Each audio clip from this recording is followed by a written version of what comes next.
गुरुदेव, क्षमा चाहता हूं कि आपको अचानक यहां बुलाना पड़ा। क्या बात है दशरथ, चिंतित दिख रहे हो? गुरुदेव, सब कुछ मंगल होते हुए भी मेरे मन में एक भय ने प्रवेश कर लिया है। उस भय का ना कोई रंग है, ना कोई रूप। इस अज्ञात भय के कारण मेरा चित्त शांत नहीं है।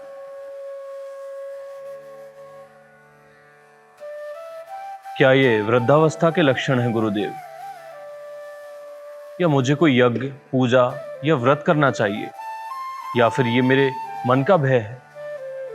मनुष्य शरीर की भी अपनी सीमा होती है दशरथ। तुमने लंबे समय तक कुशलता से इस देश में शासन किया। अब जो तुम अनुभव कर रहे हो वो केवल थकान है। अब तुम्हें विश्राम और वानप्रस्थ की आवश्यकता है पुत्र। रघुकुल के अपने पूर्वजों की भांति तुम भी अपने योग्य उत्तराधिकारी की घोषणा करने का विचार करो। आप सही कह रहे हैं गुरुदेव, मैंने इस पर भी विचार किया है। राम ज्येष्ठ है तथा समस्त गुणों से युक्त है। मेरी इच्छा है कि उसको अपना दायित्व सौंपकर भगवत भक्ति करूं। आप सबका क्या विचार है? राजकुमार राम सर्वथा योग्य है महाराज। एक कुशल प्रशासक के जो लक्षण होते हैं वो सभी उनमें विद्यमान हैं एवं वे सभी प्रजा के प्रिय भी हैं। तो फिर गुरुदेव, आप राम के राज्याभिषेक के लिए कोई अच्छा सा मुहूर्त सुझाएं। अपने राम को अपने नेत्रों के सामने राजा बनते देख लूंगा तो स्वर्ग का सुख प्राप्त कर लूंगा। सबसे शुभ मुहूर्त 2 दिन बाद है, जब चंद्रमा पुष्य नक्षत्र में होगा। परंतु 2 दिन में राज्याभिषेक की सारी व्यवस्था हो जाएगी गुरुदेव। इस शुभ कार्य में अब देरी ना हो। सुमंत्र, गुरुदेव के निर्देशानुसार सारी व्यवस्थाएं करवाओ। समस्त ऋषियों को निमंत्रण भेजो और मेरे राम को शीघ्र यहां ले आओ। जो आज्ञा महाराज। क्या संबंधियों के बिना राज्याभिषेक करोगे दशरथ? महाराज जनक, कैकेयी नरेश, महाराज अशुपति और भरत शत्रुघ्न भी तो यहाँ नहीं है। गुरुदेव, अगर तीव्रतम गति से भी दूत भेजूं तो वे लोग यहां समय से नहीं पहुंच पाएंगे और अब मुझसे प्रतीक्षा नहीं होगी। सीता अयोध्या की रानी बनेगी, इससे राजा जनक को बहुत हर्ष होगा और भरत और शत्रुघ्न भी अपने बड़े भाई के राज्याभिषेक की बात सुनकर अत्यंत प्रसन्न होंगे।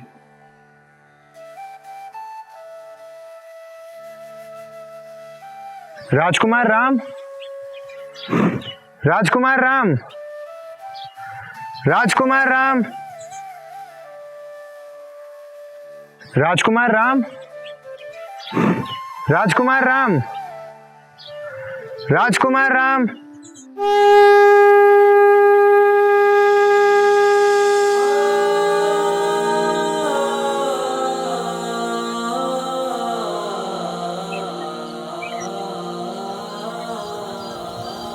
प्रणाम तात।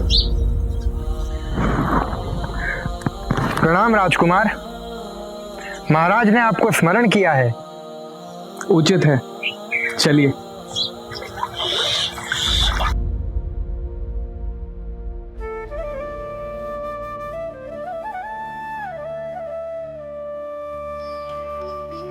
प्रणाम पिताश्री। प्रणाम गुरुदेव। कल्याण हो राम। आज्ञा करें महाराज, मैं आपकी क्या सेवा करूं? वत्स, गुरुदेव से परामर्श करके मैंने तुम्हारे लिए कुछ निश्चय किया है। मेरे ग्रह अशुभ स्थिति में प्रकट होकर कुछ अमंगल की घोषणा कर रहे हैं।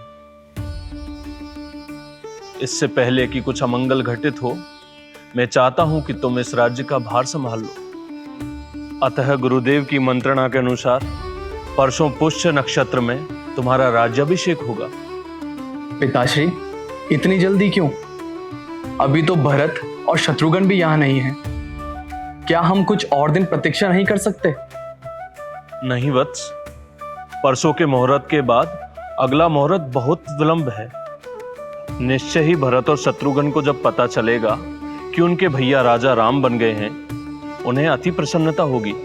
अतः तुम निसंकोच जाकर राज्याभिषेक की तैयारी शुरू करो। वत्स राम, राजपद ग्रहण करने से पूर्व तुम्हें और कुलवधू सीता को ब्रह्मचारी में स्थित होकर कुछ अनुष्ठान पूरे करने होंगे। तुम अपने महल में जाओ, मैं कुछ काल बाद आकर संपूर्ण विधि बताता हूँ। जो आज्ञा गुरुदेव। इस समाचार की चर्चा तो संपूर्ण अयोध्या में माँ। अब आप होंगी राजमाता और भाभी होंगी महारानी और मेरे भैया होंगे महाराज। सच? तो सच कह रहा है मेरे लाल। हाँ दीदी, लक्ष्मण सच कह रहा है। महाराज राम का राज्य अभिषेक कर रहे हैं। मेरे जीवन भर की पूजा आज सफल हो गई। माँ, राम मेरे पुत्र, तू राजा बनेगा। हाँ माँ, पिताजी ने यही बताने के लिए मुझे दरबार में बुलाया था। मुझे आशीर्वाद दो माँ। यशस्वी भव पुत्र, रघुकुल का सूर्य बनो। मंगल हो राम, तुम्हारी कीर्ति बढ़े। बधाई हो भैया। ये राज्य वास्तव में मुझे नहीं तुम्हें मिल रहा है लक्ष्मण। मेरा जो सुख है वो मेरा कहाँ, मेरे भाइयों का ही तो है। जो भोग मैं भोगूंगा वही भोग मेरा लक्ष्मण भी भोगेगा। माँ, माता केकई नहीं दिखाई दे रही।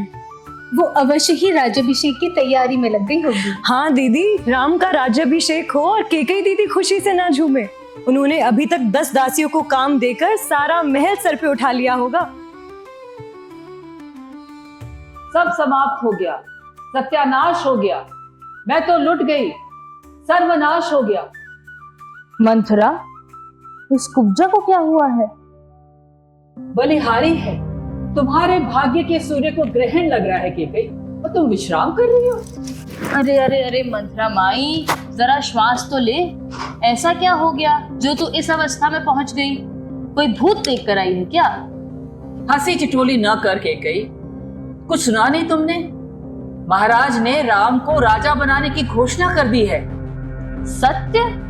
अरे मूढ़मती, ऐसा शुभ समाचार कोई इस प्रकार देता है क्या? रुक, इस समाचार के बाद तू पुरस्कार की पात्र है। ये ले, ये मेरा सबसे प्रिय हार आज से तेरा हुआ। इससे तो अच्छा मेरा गला कटवा दो रानी। आश्चर्य है, जो मुझे दिख रहा है उसे तुम नहीं देख पा रही हो। विनाश का सांप तुम्हारे पुत्र भरत को निगलने के लिए फन फैलाए खड़ा है, और तुम राम राम के गुण गा रही हो। मंथरा, ये तू क्या प्रलाप कर रही है? मुझे कुछ समझ नहीं आ रहा है। रानी, राम के राजा बनने से तुम्हारे पुत्र भरत का तो भविष्य समाप्त हो गया ना। भरत तो आज्ञाकारी हो, राजा की सेवा ही करेगा। कौशल्या बनेगी राजमाता और तुम दासी। क्या नहीं जानती राजतंत्र कैसे चलता है? अरे दुर्बुद्धि, तूने राम के बारे में ऐसा सोचा भी कैसे? राम तो अपनी सभी माताओं से समान प्रेम करता है। मेरे लिए राम भरत से भी प्रिय है। अपने सारे भाइयों पर उसके प्राण न्यौछावर है। मेरा राम सबसे अलग है। फिर करने लगी राम राम राम। अरे रानी, ये सब तो तब तक है जब तक राम राजा नहीं बन जाता। एक बार सत्ता हाथ में आई तो फिर ऐसा पलटेगा कि तुम्हारे पांव तले जमीन खिसक जाएगी। अच्छा, जरा सोचो, अगर इतना ही प्रेम करता है राम, तो भरत की अनुपस्थिति में राज्याभिषेक क्यों? क्यों तुम्हें यह सूचना मैं दे रही हूं? महाराज दशरथ अपनी सबसे प्रिय रानी को यह शुभ समाचार देने क्यों नहीं आए? बोलो। बात तो तू सही कर रही है मंथरा, पर मुझे समझ नहीं आ रहा कि मैं क्या कहूं। कहने पे नहीं केकई, करने पे विचार करो। ये सोचो कि राम को मिलता हुआ राज्य तुम भरत को कैसे दिलवा सकती हो? अपने पुत्र के हित के लिए यदि माता को तेरा रास्ता भी अपनाना पड़े तो इसमें अनुचित क्या है? पर अब किया भी क्या जा सकता है मंथरा? तू ही तो कह रही है कि महाराज ने राम को राजा बनाने का निर्णय ले लिया है। बहुत देर हो चुकी है मंथरा, बहुत देर। एक क्षण में भूकंप सारी पृथ्वी को हिला के रख देता है। एक क्षण में सब परिवर्तित हो सकता है। यही वो समय है केकई जब तुम्हें राजा दशरथ से मिले हुए अपने 2 वरदानों का प्रयोग करना चाहिए। 2 वरदान? आश्चर्य केकई, तुम्ही ने मुझे वो 2 वरदानों के बारे में बताया था और तुम ही भूल गई। अशुर संभर के साथ युद्ध में जब महाराज मूर्छित हो गए थे, उस समय तुम्ही ने महाराज की प्राणों की रक्षा की थी ना, और तब महाराज ने तुम्हें 2 वरदान दिए थे और तुमने कहा था मैं बाद में मांग लूंगी। हाँ हाँ, ये मैं कैसे भूल गई। बस उन्हीं 2 वरदानों से तुम राम और भरत दोनों के लिए कुछ मांगो। त्याग दो अपना ये रूप और कोप भवन में वास करो। राजा दशरथ से तुम्हारी ये दशा देखी नहीं जाएगी। समय बहुत कम है केकई, जाओ, अभी जाओ, जाओ, जाओ।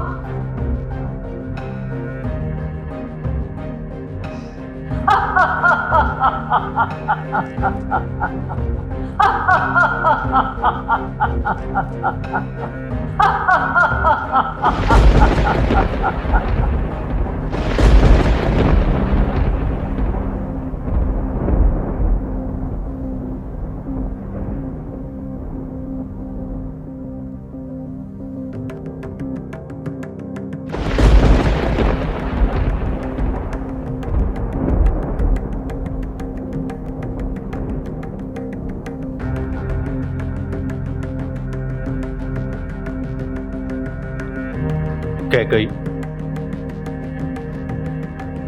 ऐसी शुभ बेला में तुम इस अवस्था में यहां हो,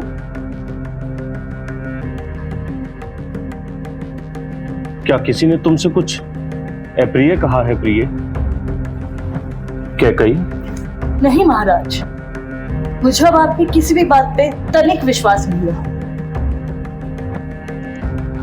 मुझसे रुष्ट हो?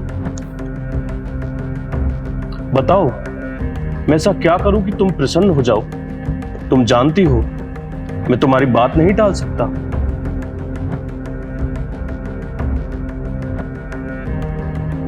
अब मुझे आपकी बातों पर तनिक भी विश्वास नहीं रहा। ये क्या कह रही हो प्रिय? देखो, चारों ओर प्रजा उत्सव मना रही है। हमारे पुत्र राम का राज्याभिषेक होगा। तुम्हें पता नहीं चला?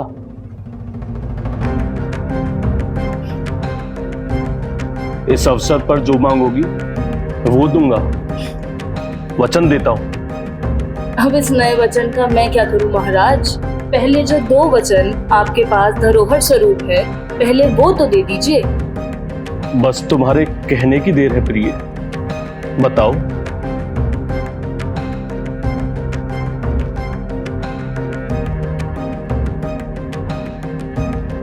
तो मेरे पहले वरदान मुझे चाहिए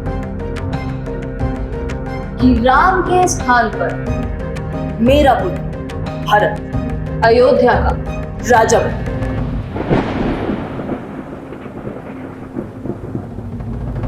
भरत?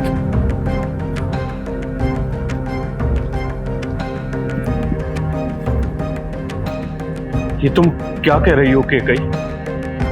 और मेरे दूसरे वरदान मुझे चाहिए कि राम 14 वर्ष के लिए जटा और चीर धारण कर वन में वास करे। कैकई, ये तुम क्या कह रही हो? ऐसा कहने से पहले तुम्हारी जीभ जल क्यों नहीं गई? राम तुम्हें कितना प्रेम करता है। उस राम को वन में भेजने की बात से तुम्हारी जीभ कटनी क्यों नहीं गई? कैकई, कुल पिशाचनी, तू मेरे इस कुल का नाश करने आई है। राम योग्य है, तू ऐसा सोच भी कैसे सकती है?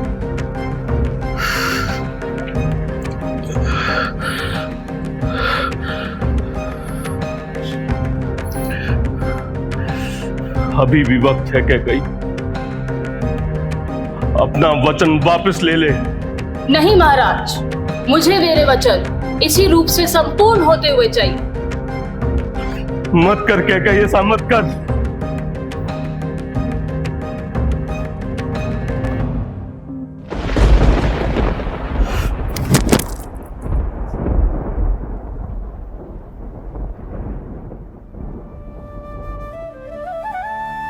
प्रसन्न हो? अत्यंत प्रसन्न हूँ नाथ। तो क्या सोच रही हो प्रिय? सोच रही हूँ राजमुकुट में आप कितने दिव्य लगेंगे। उतना ही दिव्य जितने दिव्य आप लगेंगी महारानी सीता। प्रणाम राजकुमार। रानी केकई ने आपका स्मरण किया है। वह इस समय महाराज के साथ कोप भवन में है। प्रणाम माँ। राम राम। पिताश्री, क्या हुआ आपको? आपकी यह दशा? माता, माता, क्या हुआ है पिताश्री को? तुम्हारे पिताश्री की यह दशा उनके धर्म संकट के कारण हुई है राम। ये निर्णय ही नहीं ले पा रहे कि धर्म का पालन करें या नहीं। परंतु अगर तुम चाहो तो उन्हें इस धर्म संकट से निकाल सकते हो। आज्ञा करें माँ, मैं क्या कर सकता हूँ? तुम्हारे पिता के पास मेरे 2 वरदान धरोहर स्वरूप हैं और आज मैंने उनसे वह मांग लिए, किंतु इन्हें वह पूरे करने में कष्ट हो रहा है। मुझसे कहो माँ, मैं आपकी हर इच्छा पूरी करूंगा। अपने राम पर विश्वास रखो, निसंकोच कहो, आपको क्या चाहिए? उचित है। मेरे पहले वरदान में मुझे चाहिए कि अयोध्या का राजा मेरा पुत्र भरत बने, तुम नहीं राम। बस? और दूसरा वर माँ? कि तुम जटा और चीर धारण कर 14 वर्ष के लिए वन में वास करो राम। माता, बस इतनी सी बात को लेकर आपके और पिताश्री के बीच विवाद था? आपने तो मुझे अपनी गोद में खिलाया है माँ।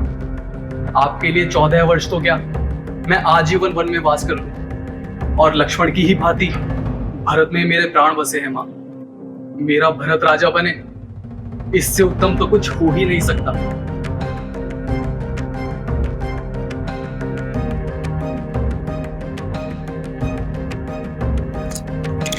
पिताश्री, अपने राम पर विश्वास रखो, मुझे तनिक भी बुरा नहीं लगेगा। आप देखिएगा, भरत एक उत्तम शासक सिद्ध होगा और मुझे वन में कोई कठिनाई नहीं होगी। अब आप इस शोक का त्याग करिए। मैं माता कौशल्या और माता सुमित्रा से आज्ञा लेकर अभी आता हूँ। राम राम राम।